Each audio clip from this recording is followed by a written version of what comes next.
نحمده ونصلي على رسوله الكريم أما بعد فأعوذ بالله من الشيطان الرجيم بسم الله الرحمن الرحيم لقد من الله على المؤمنين إذ بعث فيهم رسولا من أنفسهم يتلو عليهم آياته ويزكيهم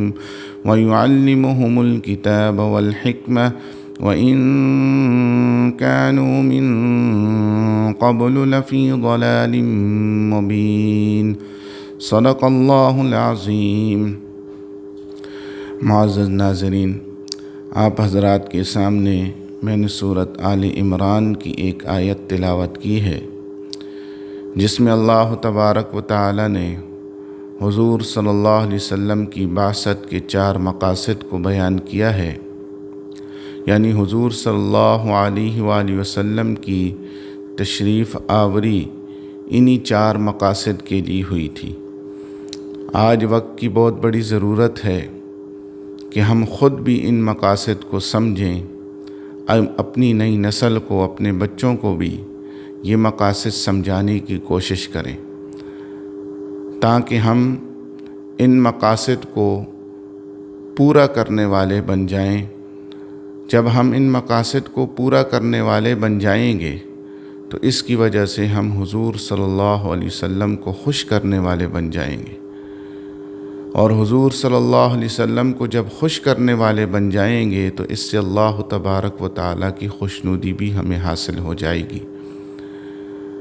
تو اللہ تبارک و تعالیٰ نے اس آیت کے شروع میں سب سے پہلے تو حضور صلی اللہ علیہ وسلم کی بعثت اور تشریف آوری کی جو نعمت ہے، اس پر احسان جتلایا ہے۔ کوئی بھی نعمت ایسی نہیں ہے جس پر اللہ تبارک و تعالی نے احسان جتلایا ہو، سوائے اس حضور صلی اللہ علیہ وسلم کی بعثت اور تشریف آوری کی، کہ اللہ تبارک و تعالی نے اس نعمت پر قرآن کے اندر احسان جتلایا ہے کہ میرا مومنین پر یہ احسان ہے کہ میں نے انہی میں سے ایک رسول مبعوث کیا ہے، ایک رسول کو بھیجا ہے۔ چنانچہ اللہ تبارک و تعالی نے فرمایا لَقَدْ مَنَّ اللَّهُ عَلَى الْمُؤْمِنِينَ إِذْ بَعَثَ فِيهِمْ رَسُولًا مِّنْ أَنفُسِهِمْ، البتہ تحقیق احسان کیا ہے اللہ تبارک و تعالی نے مومنین پر، اذ بعث فیہم رسولا من انفسہم، کہ بھیجا اس نے ان میں انہی میں سے ایک رسول کو، یتلو علیہم آیاتہ، یہاں سے اللہ تبارک و تعالی انہی 4 مقاصد کو بیان کر رہے ہیں جن مقاصد کے لیے حضور صلی اللہ علیہ وآلہ وسلم کی تشریف آوری ہوئی ہے۔ ان 4 مقاصد میں سے پہلا مقصد یتلو علیہم آیاتہ،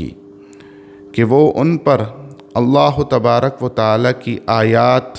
پڑھے اور ان کو اللہ تبارک و تعالیٰ کی آیات پڑھ کر سنائے۔ تو چنانچہ قرآن پاک کی تلاوت کرنا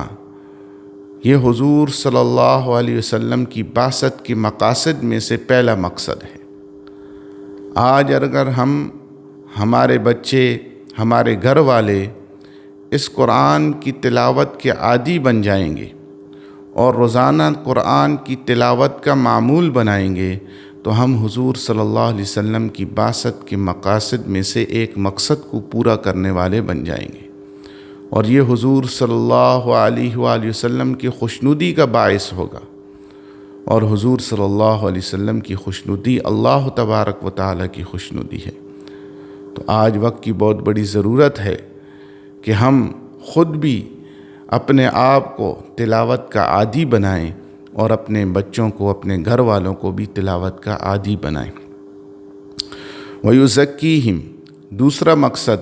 اللہ تبارک و تعالی حضور صلی اللہ علیہ وسلم کی بعثت کا یہ بیان کر رہے ہیں کہ حضور صلی اللہ علیہ وسلم کی تشریف آوری اس لیے ہوئی ہے کہ وہ لوگوں کا تزکیہ کریں۔ تزکیہ نفس، تزکیہ نفس اسے کہتے ہیں کہ انسان اپنے اندر سے برے اخلاق، بری عادات، برے جذبات، بری سوچیں، برے رویوں کو نکالے اور ان کی جگہ اچھے اخلاق اور اچھے رویے، اچھی سوچیں اچھی عادات اپنے اندر پیدا کرے۔ اس کو تزکیہ نفس کہا جاتا ہے۔ حضور صلی اللہ علیہ وسلم کی بعثت کے جو مقاصد ہیں ان میں سے دوسرا مقصد یہ تزکیہ نفس ہے کہ حضور صلی اللہ علیہ وسلم کی بعثت اس لیے ہوئی کہ لوگوں کا وہ تزکیہ کریں۔ تو آج ہمیں بھی چاہیے کہ ہم سب سے پہلے اپنا تزکیہ کریں۔ ہمارے اندر جو برے اخلاق ہیں، تکبر ہے، حسد ہے، بغض ہے، عداوت ہے، ان کو دور کریں اور ان کی جگہ جو اچھے اخلاق ہیں ان کو پیدا کریں۔ بری سوچوں کو، برے رویوں کو، بری عادات کو اپنے اندر سے دور کریں اور ان کی جگہ اچھے رویے، اچھی عادات، اچھی سوچیں اپنے اندر پیدا کریں۔ اور اسی طرح یہ تزکیہ ہم اپنے بچوں کے اندر بھی کریں، اپنے بچوں کا بھی تزکیہ کریں، اپنے گھر والوں کا بھی تزکیہ کریں، ان کو بھی اس بات کی ترغیب دیں کہ وہ اپنے اندر سے برے اخلاق کو، برے جذبات، بری سوچیں اور برے رویوں کو اپنے اندر سے وہ دور کریں اور اس کی جگہ اچھے اخلاق، اچھے رویے اور اچھی سوچیں اپنے اندر پیدا کریں۔ تو اگر ہم یہ تزکیہ کرنے والے بن جائیں گے تو ہم حضور صلی اللہ علیہ وسلم کے جو مقاصد ہیں ان میں سے ایک مقصد کو پورا کرنے والے بن جائیں گے۔ اور تیسرا مقصد حضور صلی اللہ علیہ وسلم کی تشریف آوری کا وَيُعَلِّمُهُمُ الْكِتَابَ، کہ حضور صلی اللہ علیہ وسلم کی تشریف آوری اس لیے ہوئی کہ وہ لوگوں کو کتاب سکھائیں۔ ایک ہے قرآن کی تلاوت، قرآن کا پڑھنا، اور ایک ہے قرآن کا سکھانا کہ قرآن کے اندر مثال کے طور پر اقیم الصلاۃ، تم نماز پڑھو، نماز پڑھنے کا حکم ہے، لیکن اس کی تفصیل نہیں ہے کیسے نماز پڑھو۔ تو حضور صلی اللہ علیہ وسلم نے لوگوں کو نماز پڑھ کر سکھائی کہ اس طرح آپ نے نماز پڑھنی ہے۔ تو اسی طرح قرآن کے اندر جو احکامات ہیں وہ جب ہم کر کے دکھائیں گے اپنے بچوں کو، اپنے گھر والوں کو کہ اس طرح ان احکامات پر آپ نے عمل کرنا ہے، لیکن اس کے لیے ضروری ہے کہ ہم قرآن کے احکامات پر پہلے خود عمل کرنے والے ہوں گے، عمل کر کے ہم اپنے بچوں کو، اپنے گھر والوں کو سکھائیں گے اور اس سے پھر وہ قرآن کو سیکھیں گے، قرآن کے احکامات کو سیکھیں گے، اس کو اپنی زندگی کے اندر لانے کی وہ کوشش کریں گے۔ تو حضور صلی اللہ علیہ وسلم کی بعثت کے مقاصد میں سے تیسرا مقصد قرآن اور کتاب اللہ سکھانا ہے لوگوں کو۔ آج ہمیں چاہیے کہ ہم پہلے خود سیکھیں قرآن کو، قرآن کے احکامات کو کہ ان پر کیسے عمل کیا جاتا ہے، اور پھر آگے لوگوں کو سکھائیں۔ والحکمہ، اس کا تعلق وَيُعَلِّمُهُمْ کے ساتھ ہے کہ حضور صلی اللہ علیہ وسلم کی بعثت کا چوتھا مقصد یہ ہے کہ لوگوں کو عقل مندی اور دانائی سکھائیں۔ اب عقل مندی اور دانائی کسے کہتے ہیں؟ تو عقل مندی اور دانائی کی مختلف تفاسیر مفسرین نے کی ہیں، لیکن سب کا حاصل یہی ہے کہ اللہ تبارک و تعالیٰ کی حلال کی ہوئی چیزوں کو حلال سمجھنا اور اللہ تبارک و تعالیٰ کی حرام کی ہوئی چیزوں کو حرام سمجھنا، اور حلال کو اختیار کرنا، حرام سے اپنے آپ کو بچانا۔ یعنی جن احکامات کے کرنے کا اللہ تبارک و تعالیٰ نے حکم دیا ہے ان احکامات کو کرنا، اور جن سے اللہ تبارک و تعالیٰ نے بچنے کا حکم دیا ہے ان کاموں سے بچنا، یہ حکمت اور دانائی اور عقل مندی ہے۔ اگر ہمارے پاس بڑی سے بڑی ڈگری آ جائے، بڑی سے بڑی ڈگری ہم حاصل کر لیں، لیکن اللہ تبارک و تعالیٰ کی حلال کی ہوئی چیزوں کو حلال نہ سمجھیں اور اللہ تبارک و تعالیٰ کی حرام کی ہوئی چیزوں کو حرام نہ سمجھیں۔ حلال سمجھنے کا مطلب یہ ہے کہ ان کو ہم کریں، ان کو اختیار کریں، اور حرام سمجھنے کا مطلب یہ ہے کہ ان سے ہم اپنے آپ کو بچائیں۔ تو جب تک ہم یہ کام نہیں کریں گے ہم اللہ تبارک و تعالیٰ کے ہاں عقل مند اور دانا شمار نہیں ہوں گے۔ تو اللہ تبارک و تعالیٰ کے ہاں عقل مند اور دانا بننے کے لیے ضروری ہے کہ ہم اللہ تبارک و تعالیٰ کے ان احکامات کو اپنی زندگی کے اندر لائیں جن کے کرنے کا حکم دیا گیا ہے، اور ان چیزوں سے اپنے آپ کو بچائیں جن سے اللہ تبارک و تعالیٰ نے بچنے کا حکم دیا ہے۔ تو یہ چار مقاصد ہیں حضور صلی اللہ علیہ وسلم کی تشریف آوری کے، ایک تلاوت قرآن، اور دوسرا تزکیہ نفس، تیسرا قرآن سیکھنا، یعنی قرآن کے اندر جو احکامات ہیں ان کو کرنے کا طریقہ سیکھنا کہ ان پر عمل کس طرح کیا جاتا ہے، ان کو اپنی زندگی کے اندر کس طرح لایا جاتا ہے۔ اور چوتھی چیز دانائی اور حکمت کہ پہلے ہم یہ سمجھیں کہ اللہ تبارک و تعالی نے کن چیزوں کو حلال کیا ہے اور کن چیزوں کو حرام کیا ہے، پھر حلال کو اختیار کریں، حرام سے اپنے آپ کو بچائیں۔ اس کے بعد